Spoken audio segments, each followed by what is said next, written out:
I enjoyed it until Sachs corner because then he overtook me. Then I didn't enjoy it so much anymore. But it was not easy, you know. It was you were starting always in front before me, but I was like this. I was like this too to stay in front. Me too. And one time I saw that you blocked the tires. I was coming, all the smoke tires was coming. I said, what happened here? There is a fog or what? It's quite nice to drive actually. I was really amazed because the grip on the front is good.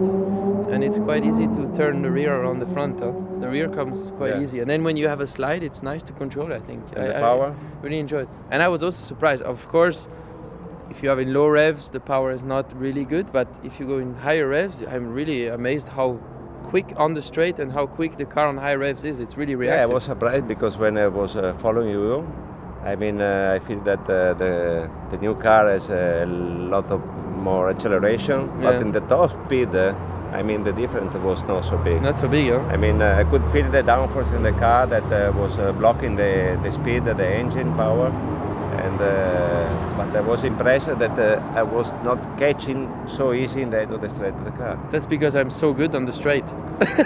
But what I like on your car is that mostly it's like a go-kart a bit to drive, you know, because it feels really, it's light. The car, it's really light and really reactive and feels really like a go-kart. I really like this car. What I don't like in this car, I'm sitting so low that I couldn't see the front. I don't know where is the front wheel. I don't know, 1 meter from the corpse or over the corpse. I couldn't feel in the whole car. I mean, it's really comfortable to see.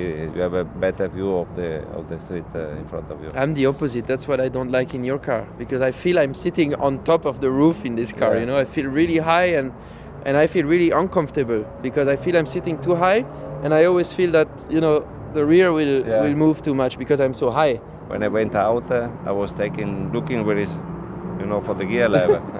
Then I say, okay, it's on the steering wheel. I knew that I was driving the fast car, so I say, why not to go? I can be faster than Bruno. I'm sure if you get a test day, you will be as fast as us.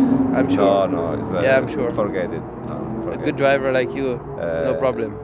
Forget it. It was for me an amazing feeling because it's such a historic car, and when I was coming in the box this morning and saw that car with my colors and you know, the number 1 also that I have for 2013, my name on the car was something very, very special, and felt some butterflies in my stomach, you know, going into that car. 20 years are between these two cars, and in 20 years the engineers had a lot of time to work, and they were developing more and more, had better technologies, and of course now we have a lot more downforce, we have carbon brakes, and in the past it was no downforce and just steel brakes, which make a huge difference. So there was really a lot of things that changed. The steering wheel was much bigger in the past, now it's much smaller. So the gearbox is also very different, obviously now to this time we can change gears on the steering wheel, upshift on the right, downshift on the left. And in the past they had a H-pattern gearbox, which obviously was very, very different and much more difficult to handle than now. In the past it was different, you know, you had to work more inside the car to hold the car on track because this car was sliding so much and the steering wheel was much bigger, so you could see the driver work a lot. It's just different times, and I think it's just difficult to compare, you know, each time has its car, and we see it now, that's the best proof, and both cars are amazing, I guess. Für mich war das ein sehr schönes Gefühl. Erstmal